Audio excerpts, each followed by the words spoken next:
রাগে অনুরাগে পর্ব ৩৭ লিখেছেন সুহাসিনী ফাতেহা। না, গরুর মাংস মহিষের মাংস কোনোটাই এখন আমার পোষাবে না। আমার তোমার মতো ইয়াম্মি পিচ্চিকেই খেতে ইচ্ছে করছে। ভাল্লুকের শিকার না তুমি? তাহলে তোমাকেই তো টেস্ট করব, তাই না? মেয়ে আয়। তিতলি লজ্জায় ছিটিয়ে যাচ্ছে। ফারাজ তাকে হাতে চোখে ইশারা ইঙ্গিতে অনেক কিছু বুঝাচ্ছে, এমনভাবে যে লাচুকময়ী সপ্তদোষী সেসব বুঝতে পেরে যাচ্ছে খুব সহজভাবে। মুখ তুলে তাকানোর সুযোগ পাচ্ছে না সে। সে এভাবে তাকিয়ে আছে কেন তার দিকে? খেয়ে ফেলবে নাকি তাকে? বললই তো তাকে খেতে চাই। অসহায় কণ্ঠে বলল, আমি ইউটিউব দেখে দেখে আপনার আপনার পছন্দের সব খাবার রহস্য নিজ নির্মাংসের অধর কামড়ে ধরে সপ্তদোষীকে থামিয়ে দিল ফারাজ। আচমকা তিতলিকে একটা হেঁচকা টানে পাশ থেকে উঠিয়ে আনলো। যুবক বিছানার আরেকটু পেছনে গিয়ে বউকে বসালো নিজের বলিষ্ঠ উরুর মাঝখানে। তিতলির দুপা বাঁধল নিজের পায়ের সাথে। পাহাড় সম বলিষ্ঠ পুরুষ নিজের সাথে রমণীর তুলতুলে ছোট্ট দেহটা আষ্টে পৃষ্ঠে জড়িয়ে নিয়েছে। আশ্চর্য, মেয়েটার গা ঘেঁষেই তো বসেছে। সবে এতেই যুবকের ভেতরকার পুরুষত্বটা কেমন তেলে বেগুনে ফুলে উঠেছে। সে আরও ঘনিষ্ঠ হলো, এবার প্রখরভাবে, যেন তিতলিকে নিজের সাথে পিষে ফেলতে চাইছে। তিতলি মরতে থাকা প্রাণীর মতো হাঁসফাঁস করছে, কাঁপতে থাকা থরথর করে। ফারাজকে স্পষ্টভাবে নিজের সাথে অনুভব করছে। তিতলি বাদরুদ্ধ, বিমূঢ়, বড্ড অস্থির। শ্বাস প্রশ্বাসের গতি আকাশ ছুঁয়েছে। ছটপট করতে চেয়েও পারছে না। নড়ে চড়ে উঠে বলতে থাকে, আপনি আমাকে এসব বলার জন্য নিজ থেকে ডেকে এনেছেন? আমি গোসল করতে যাব, ছাড়ুন প্লিজ। ফারাজ পেছন থেকে তিতলির মসৃণ কাঁধে নিজের শক্ত চোয়ালের ভার দিয়ে রেখেছে। দুপাশ থেকে পেঁচিয়ে ধরেছে তিতলির নরম পেট। ছাড়া পাওয়ার কোনো সুযোগ রাখল না। তিতলি নিজের পিঠে তীব্রভাবে অনুভব করতে পেল খালি গায়ে থাকা ফারাজের বুকের উঠানামার গতি। গলা শুকিয়ে গেল বেচারির। বারবার ঢোক গিলে বড় বড় নিঃশ্বাস নিচ্ছে। এখনও সরছে না কেন? ফারাজ তিতলির ঘাড়ে নাক ঘষছে, ঠোঁট ছুঁয়ে দিচ্ছে। ইচ্ছাকৃতভাবে নিজের খোঁচা খোঁচা দাড়িযুক্ত চোয়াল দিয়ে তিতলিকে জ্বালাতন করছে। ডান হাতে তিতলির চুল খুলে দিয়ে অস্পষ্ট সুরে আওড়ালো, শুধু এসব বলার জন্য ডাকা হয়নি। এসবের বিপরীতে যেসব হয় সেসব করব বলে। গোসল একসাথে পরে করা যাবে, তাই না কি বলো? তিতলির দাদু তাকে আসার সময় এমন কিছু বুঝিয়ে দিয়েছে যে সে আন্দাজ করছে ফারাজ তাকে কিসের কথা বলছে। তার দাদু, ফারাজের নানু, ওনারা তিতলিকে কাছে পেলেই এটা সেটা কান পাড়া দিতেই থাকে এখনও, যেগুলো ইঙ্গিত এখনও ফারাজ দিচ্ছে। সে আমতা আমতা করে বলল, না না না, এখন এখন এসবের সময় না, প্লিজ ছাড়ুন আমাকে। ফারাজ ভ্রু উঁচিয়ে হাসল। কখন কখন এসবের সময়? আমার জানা মতে এসবের নির্দিষ্ট কোনো সময়সীমা নেই। রাত দিন ২৪ ঘন্টা ধরে খেলা দুহাতে কান চেপে ধরেছে তিতলি। সরু নাকের পাটা ফুলাচ্ছে, দাঁত খিঁচল সে। মুখ ফসকে বেরিয়ে এলো, আপনি দিন দিন লাগাম ছাড়া হয়ে যাচ্ছেন, সেটা খেয়াল করছেন? রাইট, এই কথাটাই বলতে যাচ্ছিলাম তোমায়। ব্যাপার কি বলো তো? তিতলি জড়সড় হয়ে ঠোঁট কামড়ে রেখেছে। চাউনিতে প্রশ্ন, কি ব্যাপার? ফারাজ ক্ষীণ নাচাতে নাচাতে বলল, ইদানিং তোমাকে দেখলেই আমার মুখের সাথে সাথে অন্য কিছুরও লাগাম ছাড়া হয়ে যাচ্ছে, বড্ড বেশি। লাগাম ছাড়া হওয়ার পেছনে কে দায়ী? আনসার মে। তিতলি নিশ্চুপ, শুকনো ঠোঁট দুটো জিভ ঠেলে ভিজিয়ে ভেতরের উথাল পাতাল অবাধ্য অনুভূতিগুলো দমিয়ে নিল। তিতলি কিছু বলছে না দেখে ফারাজ আবার হিসিয়ে বলল, তো মিসেস তিতলি বলো, দোষটা কার, আমার নাকি তোমার? তিতলি দুহাতে ওড়না খামচে ধরেছে। মিসেস তিতলি সম্বোধনে হুট করে কেমন যেন একটা বউ বউ শিহরণ ছড়িয়ে গেল সপ্তদোষীর সর্বাঙ্গ জুড়ে। তিতলি কাচুমাচু করছে দেখে ফারাজ তিতলিকে দু উরুর মাঝখান থেকে তুলে বলিষ্ঠ দু উরুর এক এক করে সেখানে বসালো তিতলিকে। কানের কাছে মুখ দিয়ে ফিসফিস করলো, ভাবার জন্য অনেক সময় পড়ে আছে, এখন আমি কিছু চাই। কি কি কি কি চান? একটা জিনিস আছে যা আমার এখনই চাই, রাইট নাও। তিতলি যেন এই গলার স্বর চিনতেই পারছে না। একটা মানুষের গলার স্বর কতটা পরিবর্তন হলে এমনটা হয়। তিতলি লজ্জায় মরি মরি কাচুমাচু করে বলল, আপনার গোমরা মুখ, ধমক দেওয়া মুখের আড়ালে এই মুখোশ ছিল এতদিন? আমার আসল মুখোশ আড়াল করে রেখেছিলাম কাউকে সম্পূর্ণরূপে খুলে দেখাবো বলে। আশ্চর্যভাবে সেই মানুষটাই তুমি হয়ে গেলে। এখন থেকে রোজ আমার ভিন্ন ভিন্ন রূপ দেখবে। তিতলি একটু পরীক্ষা করতে চাইল, যেন ফারাজ তাকে ভালোবাসি বলবে এবং তার প্রশ্নের উত্তরে বলবে, হ্যাঁ হ্যাঁ তোমাকে পাগলের মতো ভালোবাসি, বাঁচবো না তোমাকে ছাড়া। টোনাটুনিদের আম্মু আমার। সোনা বউ, আপনি আমাকে ভালোবাসেন আমি বুঝে গেছি। ফারাজের অভিব্যক্তি থমকায়, শিথিল হয়, মোটা ভ্রু, স্পষ্ট বোঝা গেল তার বদলে যাওয়া চিবুক। কিছুক্ষণ চুপ হয়ে থাকলো সে, অতপর বাঁকা কণ্ঠে বলল, ভালোবাসা মাই ফুট। আমার বিয়ে করা বউ তুমি। আমার বউকে আমি যখন যা খুশি বলবো, যা মন চাই করব। ইভেন সব কিছু করার অধিকার আছে আমার। তিতলির চোখ পিটপিট করছে, চোখের কোণে পানি জমেছে। কেন তাকে ভালোবাসি বলল না? সে শুনতে চায় ভীষণ। বলল না কেন? জান প্রাণ উজাড় করে ভালোবাসে তোমাকে বউ। সে তো ভালোবাসে, ভীষণ কিছু ভাবতে পারে না। এই লোককে ছাড়া সর্বক্ষণ মস্তিষ্কে ফারাজ বিচরণ করে। সে সব কিছু করতে রাজি যদি ফারাজ তাকে ভালোবাসে বলে। মুখোশ চেয়ে অন্ধকার করে বলল, এমন করেন কেন? ফারাজ এবার উঠে দাঁড়ালো। এবার তিতলির মুখোমুখি গিয়ে দাঁড়ালো সে। তিতলি তখনও বিছানায় বসে নতমুখে। ফারাজ তিতলির নরম দুগালে নিজের খসখসে দুহাত রেখে মুখ তুলল উপরে। অপলক চেয়ে রইল তিতলির কম্পিত অধর যুগলের পানে। তিতলির ঠোঁটের উপর ইশারা করে বলল, আমি যখন যা করব বলে বলে করব না। যেহেতু তুমি আমার নামের পাশে ভাল্লুক উপাধি দিয়েছ, যেহেতু আমিও খিদের জ্বালায় হঠাৎই তোমার উপর ঝাঁপিয়ে পড়ব। ফারাজের কথা অর্ধেক থাকতেই তিতলি তাকালো। দৃষ্টিমিলন ঘটল দুজনের। তিতলি চোখ নামিয়ে আতঙ্কিত গলায় শুধালো, আমি অসুস্থ। ফারাজের কণ্ঠ গম্ভীর, জানি। আমার তোমার ঠোঁটের প্রয়োজন। তিতলি এবারও নিশ্চুপ। ফারাজ এবার কপাল কুঁচকে বিরক্তির রেশ ধরে বলল, আমার টাচ খারাপ লাগছে? তিতলি এবারও নিশ্চুপ। ফারাজ এবার এক প্রকার দাঁতে দাঁত চেপে বলল, খারাপ লাগুক, আজকে তোমাকে ছাড়ছি না আমি। তিতলির শরীরে কাঁপন ধরেছে। ফারাজ গ্রীবাটা নিচে নামিয়ে একটু একটু করে নিজের মুখ নামিয়ে আনলো তিতলির ঠোঁটের একদম কাছে। উষ্ণ নিঃশ্বাস আছড়ে পড়ছে তিতলির ঠোঁটের ওপরে। দুজনের অধরের মাঝে আর কোনো দূরত্ব নেই। তিতলির চোখ কোটর ছেড়ে বেরিয়ে আসার জোগাড়। নিঃশ্বাস বন্ধ হয়ে দুনিয়া ঘুরছে চারপাশে। চোখ জোড়া শক্ত করে খিচে বন্ধ করে রেখেছে। শরীর ভেঙে পড়ছে। হেলে দুলে পড়ল সে। ফারাজ উত্তেজনায় কামুন হয়ে তিতলির তিত্তির করতে থাকা কাপা ঠোঁটে নিজের ঠোঁট নরম ঠোঁট জোড়া ছুঁয়েছে, সবে আঁকড়ে ধরবে, তক্ষণি খেয়াল করলো মেয়েটা দুলছে।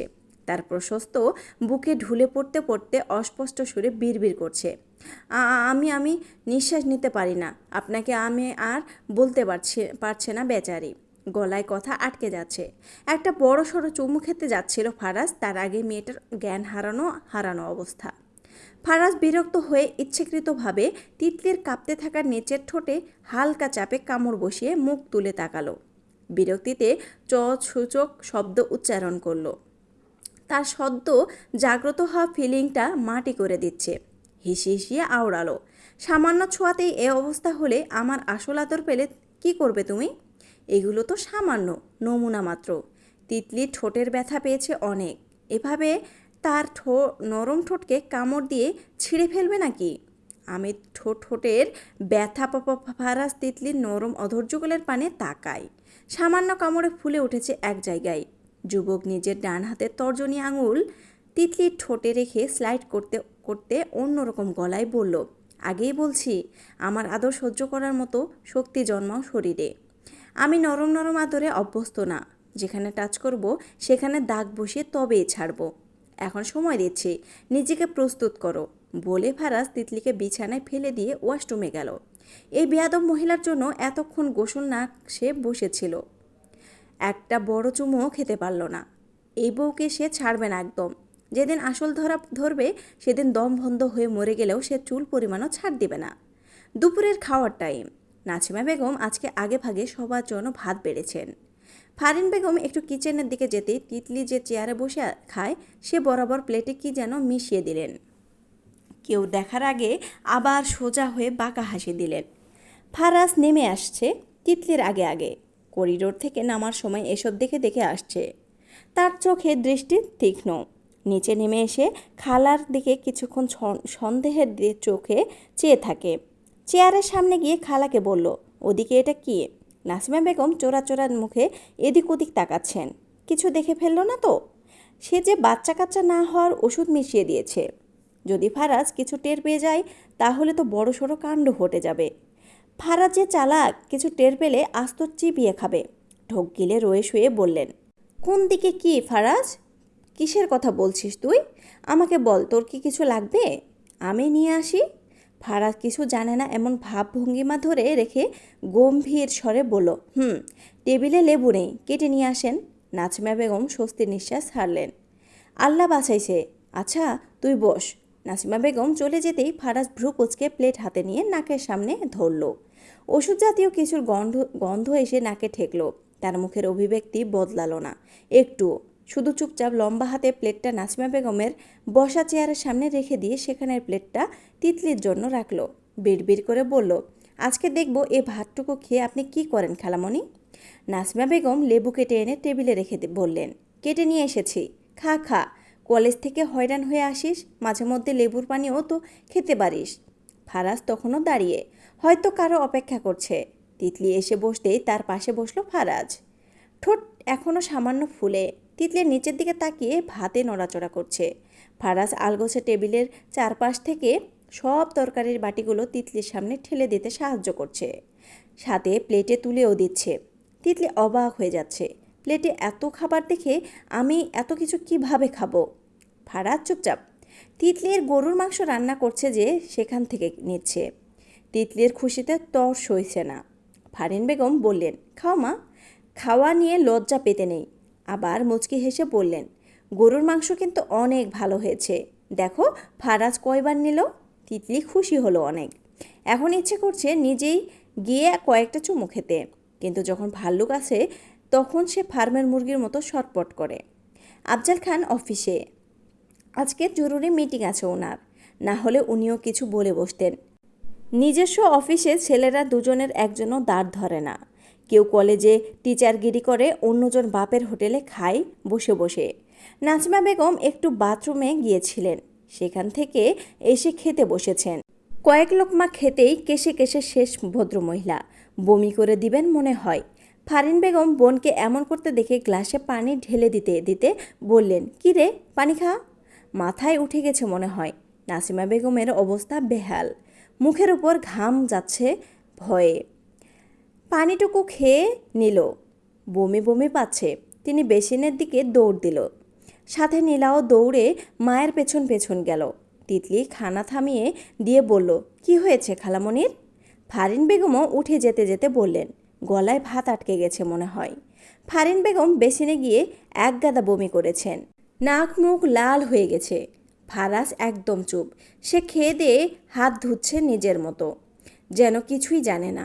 তিতলি মনে মনে বলল, মনে হয় প্রেগন্যান্ট হয়ে গেছে। ভালো হয়েছে ডাইনি মহিলা, এবার পেট নিয়ে ঘুরবে। তিতলি মনে মনে কথাটা বলে না খেয়ে নাসিমা বেগমের দিকে তাকিয়ে আছে। সেখানে ফারিন বেগম আর নীলা নাসিমা বেগমের মাথায় পিঠে হাত দিয়ে মালিশ করছেন। নীলা কেঁদে দিয়েছেন প্রায় মায়ের অবস্থা এমন দেখে। নাসিমা বেগমের মুখ একদম দেখার মতো হয়ে গিয়েছে, গা থরথর করে কাঁপছে ভয়ে, মুখে ঘন ঘন ঘাম জমতেছে। মাথায় একটাই ভাবনা ঘুরছে, ওই প্লেটটা তো তিতলির জন্য রেখেছে, তাহলে তাহলে কে করলো এটা? ফারাজ করলো না তো? ফারাজ জানলে তো এতক্ষণে ঘাড় ধাক্কা দিয়ে বের করে দেওয়ার কথা। এখনও কিছু না বলে চুপ রয়েছে কিভাবে? না না, আর ভাবতে পারছে না নাসিমা বেগম। নীলা উদ্বিগ্ন কণ্ঠে মাখে বলল, হঠাৎ কি হলো আম্মু, বমি করছো কেন? নাসিমা বেগম নিজের মধ্যে নেই, চোখ মুখ উল্টে ফেলে বললেন, জানি না রে, জানি না। গলা দিয়ে মাছের কাঁটা আটকে গেছে। ফারিন বেগম বোনকে বললেন, দেখে খাবি না? এখন এই কাঁটা কেমনে বাহির করবি? 3বার বমি করেও তো বের হচ্ছে না। নাসিমা বেগমের কথার মাঝেই ফারাজ শব্দ করে চেয়ার ছেড়ে উঠে দাঁড়িয়েছে, যেন চেয়ারের উপর আস্ত রাগ ঝাড়ছে। খালাকে এখন গলা ধরে উপরে ঝুলিয়ে রাখতে ইচ্ছে করছে। কত বড় স্পর্ধা! তার বাড়ি থেকে আবার তার বইয়ের ক্ষতি করার চেষ্টা করছে। এর শেষ তো দেখেই ছাড়বে। চেয়ারের এমন শব্দে তিতলি কেঁপে উঠে চোখের দৃষ্টি ঘুরিয়ে আর চোখে ফারাজের দিকে তাকালো। ফারাজের অভিব্যক্তি কঠিন, চিবুক শক্ত, চোখের দৃষ্টি তীক্ষ্ণ। সে গলার শব্দ উঁচু করে তিতলির উদ্দেশ্যে ধমকের স্বরে বলল, না খেয়ে এদিক ওদিক তাকাচ্ছ কেন? দেখছি খালামণিকে। আশেপাশে যাই হয়ে যাক, সেদিকে নজর না দেওয়াই তোমার জন্য ভালো। খেয়ে সোজা রুমে আসো। ফারাজের কথাটা ড্রয়িং রুমের সবাই শুনল। নাজমা বেগম ঢোক গিলছেন ভয়ে। ওষুধটাতে অতিরিক্ত প্যানিক ছিল।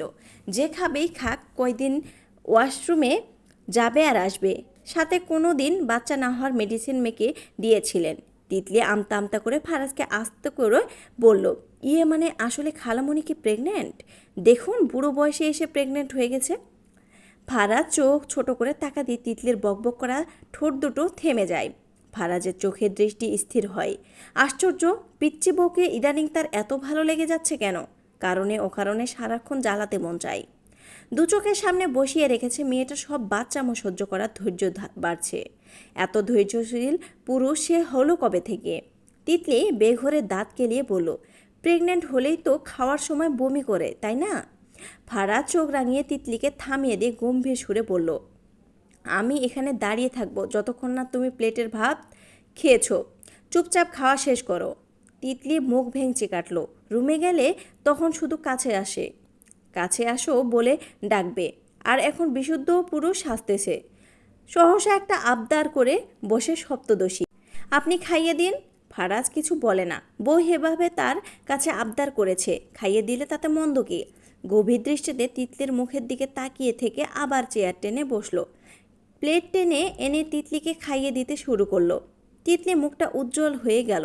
সে তো এসবই চায়, ফারাজ তাকে এভাবে সবসময় খাইয়ে দিবে, তার কেয়ার করবে, শাসন করবে, অনেক বেশি ভালোবাসবে।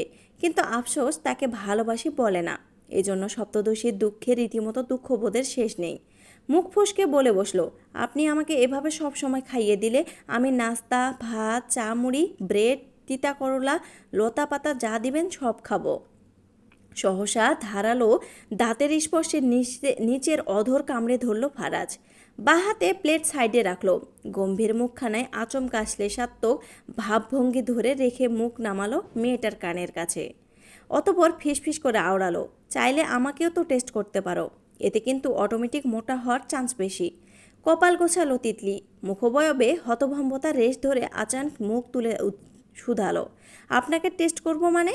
ফারাজ ভ্রু উঁচিয়ে হাসলো, ইউ ডোন্ট নো দ্যাট? পুরুষ মানুষের ঠিক সরুন, আম্মু এদিকে তাকাবে। ফারাজ ঘাড় ঘুরিয়ে তাকালো। ফারিন বেগম বেসিনের দিক থেকে এদিক তাকালেন। ততক্ষণে ফারাজ নিজেকে সরিয়ে এনেছে, তাই কানের কাছে মুখ নেওয়া ওসব দৃশ্য দেখতে পায়নি। ফারাজের ভাবভঙ্গিমা এমন যেন কিছুই হয়নি। ফারিন বেগম ছেলের উদ্দেশ্যে বললেন, ডাক্তারের কাছে ফোন দে তো ফারাজ, তোর খালার বমি তো থামতেছেই না, গলায় নাকি মাছের বড় কাঁটা আটকে গেছে। ফারাজ তিতলিকে প্লেটের সব ভাত খাইয়ে দিয়েছে সবে। তিতলি শাশুড়ির দিকে তাকালো। ফারাজের বলতে ইচ্ছে করলো, গলায় কিছু আটকায়নি, ও সব ওনার কুকর্মের ফল। আবার ঘাড় ঘুরিয়ে বাঁকা চোখে তাকালো অদূরে খালার দিকে। ভদ্রমহিলার মুখের দিকে তাকানো যাচ্ছে না। ফারাজ বিদ্রুপ কণ্ঠে বলল, ডাক্তার ডাকার প্রয়োজন নেই, প্লেটে যে ভাতগুলো এখনও শেষ করতে পারিনি সেগুলো পুনরায় খেতে বলো, তাহলে বমি আরও করতে করতে একসময় বন্ধ হয়ে যাবে। নাসিমা বেগম হঠাৎ বেসিনের দিক থেকে উঠে দৌড় দিলেন। অনেক বেশি পেটে চাপ দিয়েছে, না গেলেই যেন নয়। ফারিন বেগম বললেন, কিরে এভাবে দৌড় দিচ্ছিস কেন? ভাত তো খেতেই পারিসনি। খেয়ে নে। নীলাও মায়ের পেছন পেছন চলে গিয়েছে। হুঁশিয়ার সাহেব আর সকিনা খাতুন টাঙ্গাইল চলে গিয়েছেন, 2 দিন হলো। যাওয়ার আগে নাতিকে বলে গিয়েছেন, 2 মাসের ভেতরে খুশির খবর না দিতে পারলে তুই আর হুঁশিয়ার সাহেবের নাতি না। খুশির খবর দিয়া প্রমাণ করে দিস তুই যে আসলেই হুঁশিয়ার সাহেবের নাতি। নাসিমা বেগমের চলে যেতেই ফারাজ তার মাকে সতর্কতার বাণী ছুড়ে দিল, তোমার বোনকে সাবধান করে দাও আম্মু, আর যত দ্রুত পারো বিদায় করো। আজকের মতো কোনো ঘটনা যদি আমি আর টের পাই, আই সোয়ার সম্পর্কে তোমার বোন বলে কিছু হয় সেটা ভুলে যাব আমি, মাইন্ডেড। ফারিন বেগম তাজ্জব হয়ে গেলেন যেন ছেলের কথা শুনে। আজকের মতো কিসের কথা বলছে? নাসিমা আড়ালে কোনো ঝামেলা করেনি তো? বোনটা কেন এমন করছে ফারিন বেগম বুঝতে পারছে না। তিনি ছেলেকে বললেন, কি করেছে? আমাকে বল বাপ, তোর খালা কি করেছে আমি দেখছি, ব্যাপারটা তুই ঝামেলা করিস না। নাসিমা বেগম যে রুমে থাকে সে রুম ড্রয়িং রুমের পাশেই, নিচের ঘরগুলোতে থাকে। ফারাজ গলার স্বর উঁচু করে নাসিমা বেগম শুনবেন তেমন খিটখিটে মেজাজে এক প্রকার হুমকি দিয়ে বলল, কি করেছে সেটা তোমার বোনকে গিয়ে জিজ্ঞেস করো আম্মু। আমি লাস্ট ওয়ার্নিং দিলাম ওই মহিলাকে, তাকে জানাও পরের বার এমন কিছু দেখব জাস্ট গলা আছে না, গলা ধরে উপরে তুলব আর বুদ্ধিহীন মাথাটা আলাদা করে নদীতে ভাসিয়ে দিব। নাসিমা বেগম রুমে বসে এসব শুনে অজ্ঞান হওয়ার পথে। নিজের গলা চেপে ধরেছেন। ইন্নালিল্লাহ। ফারাজ থেমে নেই, আবার শক্ত গলায় শুনিয়ে শুনিয়ে বলল, সাহস থাকলে আমার সামনে এসে দাঁড়াতে বলো ওই মহিলাকে, কলিজাটা মেপে দেখব ঠিক কোন সাহসে আমার বইয়ের ক্ষতি করার চেষ্টা করছে। কথাটা বলেই আকাশছোম রাগ নিয়ে ফারাজ তিতলিকে এক হাতে বগল দাবা করে ধূপধাপ পা ফেলে সিঁড়ি বেয়ে চলে গেল। ফারিন বেগম আর হতভম্ব হয়ে গেলেন ফারাজের কথা শুনে। যা বোঝার বুঝে গেলেন। নিশ্চিত নাসিমা কোনো কিছু করেছে যেটা ফারাজ দেখেছে। এবার কিছু না করলেই নয়। আজকে রবিবার। তিতলি কলেজে এসেছে প্রায় কয়টা দিন পর। তিতলি, নিধি, প্রিমা, স্মৃতি ওদের সাথে বসে আছে আমতলায়। এতদিন পর বান্ধবীদের কাছে পেয়ে খুব ভালো লাগছে তার। প্রিমা তিতলিকে মজা করে বলল, কিরে স্যার কি তোর সাথে এখনও তোর সাথে ইটিসপিটিস কিছু করেনি? তিতলি লজ্জায় মরি নিধির পিঠে থাপড়ে দিয়ে বলল, এই তোরা এসব কি বলিস? প্রিমা তিতলিকে আরও খেপিয়ে দিতে বলল, আরে বেটা, নারী আর পুরুষ হলো চুম্বক। দুলাভাই যদি এখনও তোকে কিছু না করে তাহলে দুলাভাইয়ের সিস্টেমে গণ্ডগোল আছে বুঝলি? তিতলি রেগে গিয়ে বলল, খবরদার, তোদের সবার মাঝে গণ্ডগোল আছে। নিধি কিছু একটা মনে করে তিতলিকে বলল, শুনলাম তুষার ভাইয়ার নাকি ঝিলিক আপুকে বিয়ে করবে? হ্যাঁ, কালকে রিং পরিয়ে আসবে। নিধি ছোট করে বলল, ওহ, আরিফ স্যারের ক্লাসে জীববিজ্ঞান ঘণ্টা করার সময় ফারাজ তিতলিকে নিজের ল্যাবে নিয়ে এসেছে। তিতলি এখন ফারাজের সামনে চেয়ার টেনে বসে, টেবিলে জীববিজ্ঞান বই। ফারাজ ভ্রুকুচকে শক্ত কণ্ঠের প্রশ্ন ছুড়ল, আরিফ স্যার কী পড়াচ্ছিলেন যেন? সব খুলে বলো। আম ওয়েটিং। তিতলি কী করবে ভেবে পাচ্ছে না। ফারাজ তাকে সবার সামনে ঢেকে এখানে কি নিয়ে এসেছে? ঠিকমতো ক্লাসও করতে দিবে না নাকি তাকে? সহজ সরল স্বীকারোক্তি দিল, এবার বিজ্ঞান ক্লাস করতে যেতে দিবেন? ফারাজের অভিব্যক্তি একটুও বদলালো না। নাক কুঁচকে মৃদু গলায় বলল, এই ক্লাস অন্য স্যারের কাছে করার প্রয়োজন নেই। আমি এত বড় সায়েন্সের টিচার হয়ে তোমাকে সায়েন্সের সাবজেক্ট অন্য টিচারের কাছে পড়তে দেওয়ার প্রশ্নই ওঠে না। এ সাবজেক্ট তো না, কজ এসব বিষয়ে তোমার হাজব্যান্ড খুবই এক্সপার্ট।